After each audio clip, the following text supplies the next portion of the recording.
Good morning. I'm Eva Payne, and this is Set to Love. And this morning, we are speaking with one of my very, very dear friends, Marvin Perkins. He is definitely, in my mind, a spiritual thought leader. And today, we're talking about intuition. So let's go. You can live a life in flow where your deepest heart's desires become reality. You are here to contribute through your essence, fall deeper in love with your life and the journey that you are on. Take what works, ditch the rest, and always stay set to love. Thank you for being a part of this community. We're all designed to live in flow. So let's go.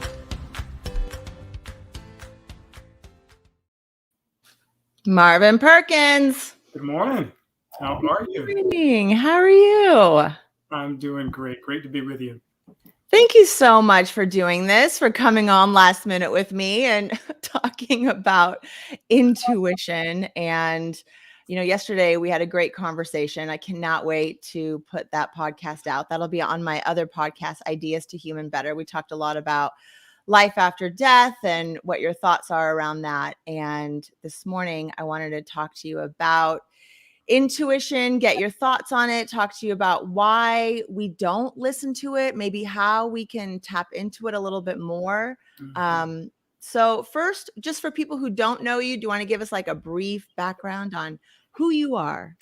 Yeah, I'm Marvin Perkins. I live in the LA area, born and raised in the New York area. And I have developed a love for serving. And so I created a DVD series and a global outreach to help unite the human family relative to race. I'm also a former vocal recording artist. And so I love to sing as well. And so that's me.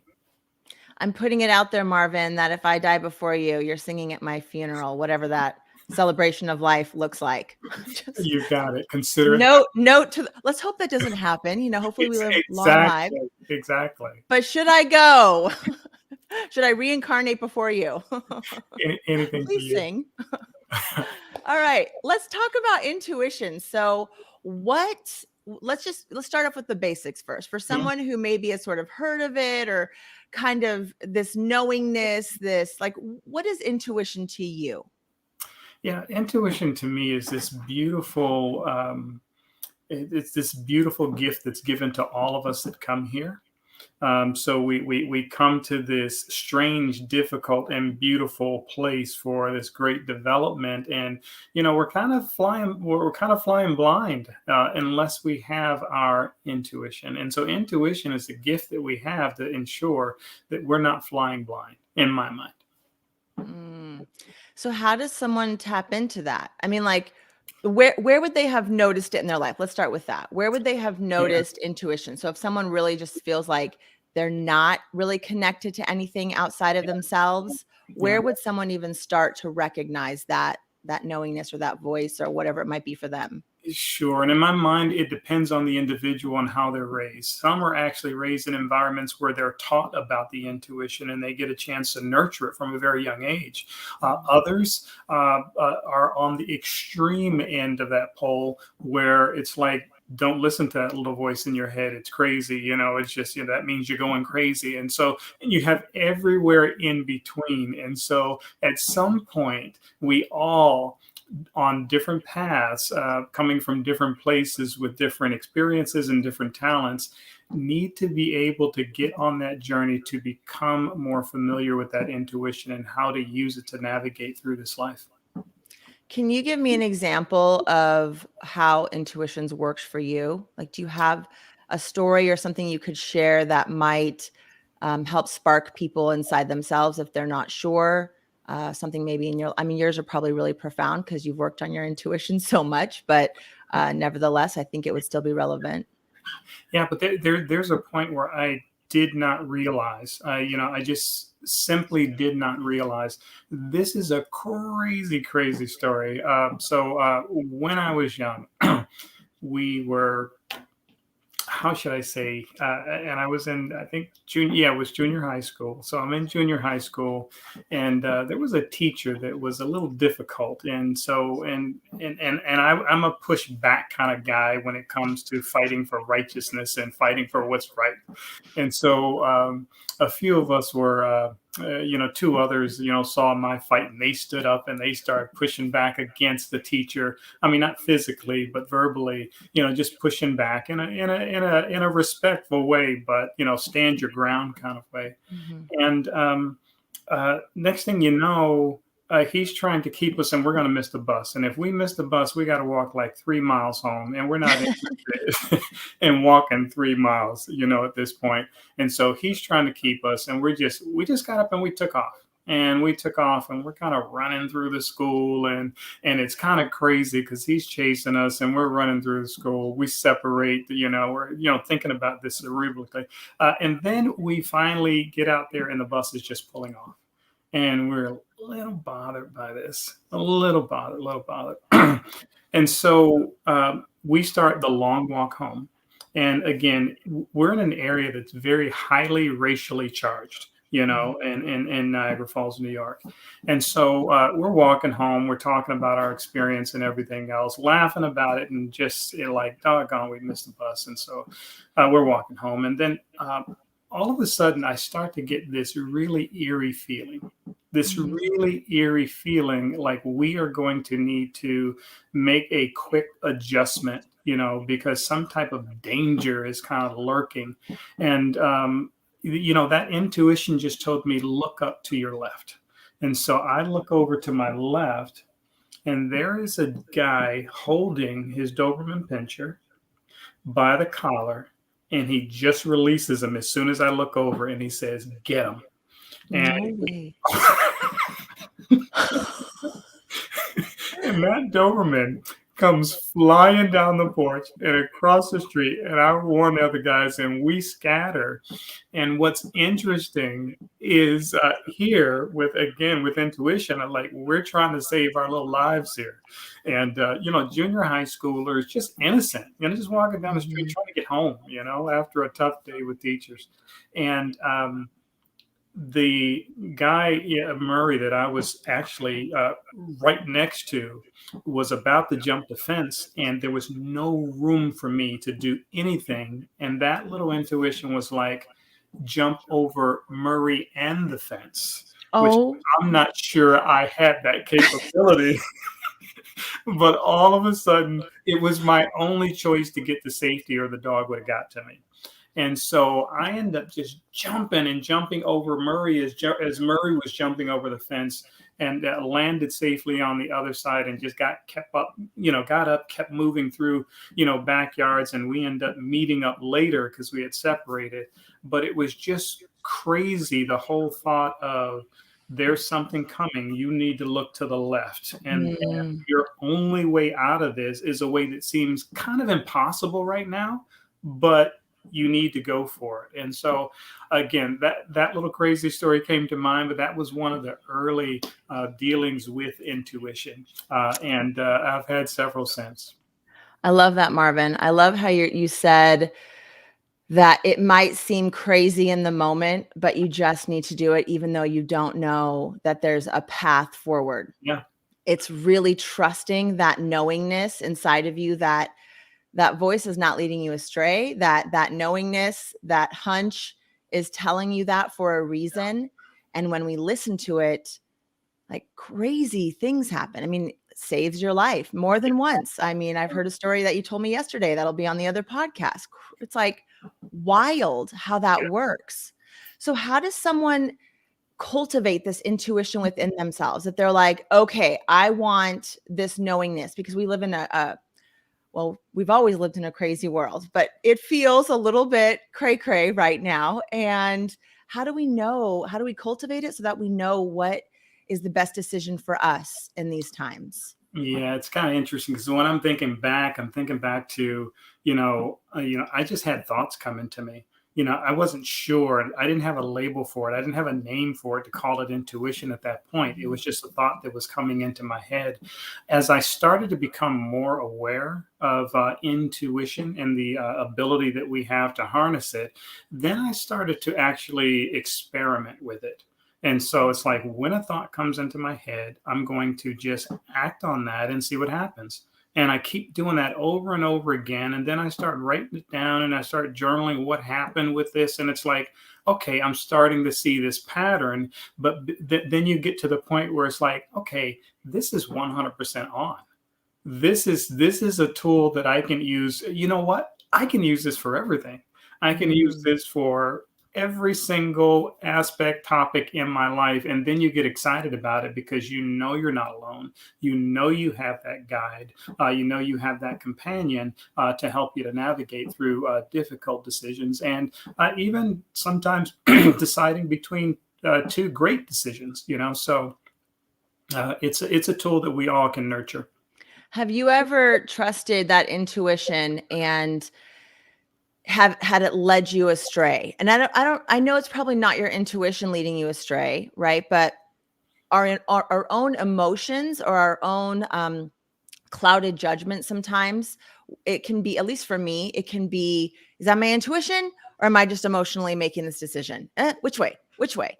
And so have you ever had that and maybe made a decision and went, gosh, deep down, I maybe knew I should have paused for a second or given myself a moment. Have you ever been able to like differentiate those two things, or how do you know, I guess might be my question, between that sort of wanting something or thinking you're thinking something, but it's not really the intuition? I might be complicating this question a little. No, I love the question. It's one, well, I had, how do I best explain this so it's clear? Let's just take a recent example. So a recent example. So first of all, if I make a decision, I know whatever decision I make, I'm going to learn something from that. So there really isn't a wrong decision. There's Beautiful. something where I learn that might help me to navigate that area better the next time. So I'm not getting caught up on making a wrong decision. But there was a decision that I needed to make, and it was a very difficult decision, but it was clear that I needed to make it. And I made that heart-wrenching decision. It was a heart-wrenching decision for me and another individual. And when I made that decision, I thought, okay, this relationship is done, as a result of that. And it turns out that the relationship was done at the level that we were operating. But the intention was to say, okay, you're done with operating on that level. You need to move this relationship to a higher level, which I couldn't see until I made the first move at, ending that relationship. And then it all came, as I meditated on it and, just really went inside to make sure that I'm, make sure of direction. The direction came clear. Okay, now that you've done that, you need to go through these steps. And so that you can bring both of you along to a higher place and a better place. And so it's like a brand new relationship with the same individual. It's really just at a different level. Yeah, exactly. All right. So let me ask you this tough question then. We're kind of getting to our time here. But so what if your intuition is telling you, I mean, resoundingly, make this choice or don't make this choice, either one, right? It's saying it's leading you down a path, but society, right? Like your circle of influence, whether that's the news you listen to, the people you associate with, the community you're in, whatever it might be, the current is going in one direction, and wholeheartedly you're like, oh, I'm not really sure I want to go that way. I kind of am hesitant. Your intuition saying, hold on, don't just jump in, but you feel this pressure to conform with the current. Like, am I crazy here? Because everyone seems to be going in that direction, and I'm the one kind of this outlier. Like, I'm kind of hesitant on going with that flow. Yes. What do you do in that situation, and how do you navigate that? It's funny. It's more difficult for others. I feel naturally that I'm salmon, that I swim. that I swim upstream. Seriously, I'm always fighting against the current. And then I have to, along the way, I have to do sanity checks to make sure I'm not the crazy one. Am I going crazy? Because I joined the Church of Jesus Christ of Latter-day Saints, and these people are worshiping prophets rather than worshiping God. They have no relationship with God or Christ, but it's all on, prophets and apostles. And it's like, guys, this is not right. So I'm swimming upstream the whole time I'm there, teaching them that their race views were wrong. And, why do you even allow yourself to call yourselves Mormon? You're taking on, you made promises to take up on the name of Christ, but you're taking on this name. So that's one. Even growing up in So my you had like some training ground there. So listen, and long before that, I had training ground, because even growing up in my neighborhood, I didn't want to do the things that were going on there. I didn't feel like it's like I want better things for myself. And we find ourselves today in this strange environment with COVID, even. And I feel again like a salmon swimming upstream. You're talking about making vaccinations mandatory. Why would you make somebody do something against their will? I thought freedom was one of the most important tenets we had here in the country. And then I was just actually having a conversation with a doctor yesterday, and I was asking her about, her view on vaccinations. She said, no, I think mandatory vaccinations is the only way. And I said, explain that. Talk me through that if you would, because the spread, it stops the spread. I said, well, no, people that are vaccinated are still getting COVID, so it's not stopping the spread. Oh, it makes the symptoms lighter. Okay, well, it's making the symptoms lighter, but it's still not stopping the spread of COVID. So again, first the vaccination was to stop COVID so you wouldn't get it. And then it's like, oh, you're still getting it? Okay, so we're going to change the narrative. Okay, now it's so the symptoms are not as strong. Okay, yeah, but it helps stop the spread. Well, how does it help stop the spread if you can still get COVID?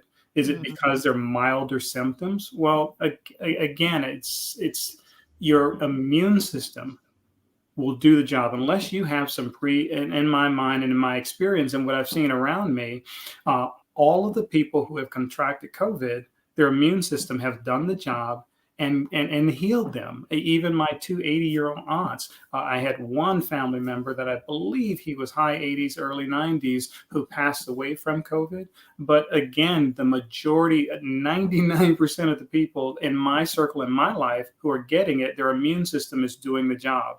And so why the forced vaccinations? I feel like I'm salmon swimming upstream with that one as well. And so how do you manage that? Like, how do you navigate that difference in the world? Do you just like speak your mind? You don't care. You just go with it. Or do you feel like you have to kind of hold back a little bit? Like you still have your belief. You're going to stick by what you want to do, but you just don't voice a lot. I mean, I wouldn't say you wouldn't voice, because I could see you definitely being like leading the charge. You're like, other salmon, let's go. I could tell. Yes. So I'm not gonna go campaigning on this. It's such a heated and one-sided issue, where even the other side's voices are being suppressed. And so it's really, really clear in the news, we can generally hear both sides of everything. But you're only hearing one side of this. And so there's a great effort to suppress those voices. I'm not going to be quiet, but I'm not going to go out there and campaign against it as well. But again, even if my job came and said, vaccinations are mandatory, I'm like, I'm not going to take your vaccination. You can't make me put something into my body that I believe is harmful to my body. And so listening to your own intuition, right? I mean, I think it comes down to, you've trusted your intuition for forever, and it's really served you well. And so I think that for each of us, it's a really personal decision, and trusting our own intuition and where that leads us is really important. And it's not easy. I know quite a few people who are feeling really pressured. Young people, there's a 17-year-old that I know through. Well, I don't know him actually at all, but my daughter was telling me that if he's going to get recast in the play, if he doesn't, go and get this thing done, and he really doesn't want to do it, but he just feels like his life is like, it's becoming restricted because of everything. And he's just like, screw it, whatever. but it's like totally going against his own little intuition. And it makes me sad. I just think, well, Yeah. I mean, regardless of get it or don't get it, but it's just like that denying, going against what is inside. And I think that once we start That's down that slippery slope, what else are you willing to concede? What else are you willing to concede? What else are you not going to listen to? You know? And so I think that for me, it's kind of leads more to that. Like once you stop listening to that intuition, it's like the dimmer light kind of starts to go down. You got to listen again so that dimmer light can come back up. And just the opposite works as well. When you listen to it, it gets stronger and stronger, and you move. I think if we all could just realize and remember that we are here to develop over weaknesses, we're here to develop in certain ways. When those bits of information or intuition come to us, I mean, stand strong. Stand strong and see what happens. You know, nothing can destroy us. I mean, our bodies are destroyable, but our souls continue to live on. There's nothing we can do to be destroyed. Why not push through in strength and see what happens other than go for the flow? There was a scriptural passage that talks about the guy who came to Jesus to say, hey, what do I have to do to inherit eternal life? And he says, well, go sell all you have, you know, give to the poor and come follow me. And he couldn't do it. And so in that moment, he was making a declaration to Jesus, to everybody who was around, to himself, and to everyone who would read that story. I have a stopping point. I have a stopping point. And so I have always looked at that story and says, Marvin, what will be your stopping point? And my decision, personal decision, is there will be no stopping point for doing what is right, for doing what I know is right and what the truth is. And so you can take everything away from me. I will gladly give it up, other than give up my virtue and give up what I believe is 100% correct for me. Right. I love that. I love that you're willing to stand by those convictions. I think that's really important for all of us, whatever those convictions are. To the point, my sister here says, I start to lose, she was saying myself, in the process of conforming. Yeah, I think you do. I think that when we start to conform, we kind of, and we do go with the flow. If that flow is against our own essence, our own knowingness, then we start to lose our own identity and who we are and who we're here to show up to be and what's possible for us. So, hey, I love it. Marvin for president. You don't want that. I love you, Marvin Perkins. Thank you so much for coming on today, for talking about intuition, for touching on, you know, the challenging side of following your own intuition. Where can people find you if they want to connect with you in any way? Yeah, first of all, always great to be with you, and thanks for having me. I'm easy to find. Just Google me, LinkedIn, our websites, Box in the Scriptures, Race in the Priesthood, or just Marvin, Race. Yeah, if I am really easy to find, just Google my name. Just Google Marvin Perkins and YouTube, anything. I'm out there just trying to shed the light, just like my dear friend Eva is. I love you. Thank you so much, Marvin, for being on the show. Hang on one second while I close it out and I'll say bye to you. Thanks, everyone, for being here today. Much love, and we'll see you back next Monday. Bye. You can live a life in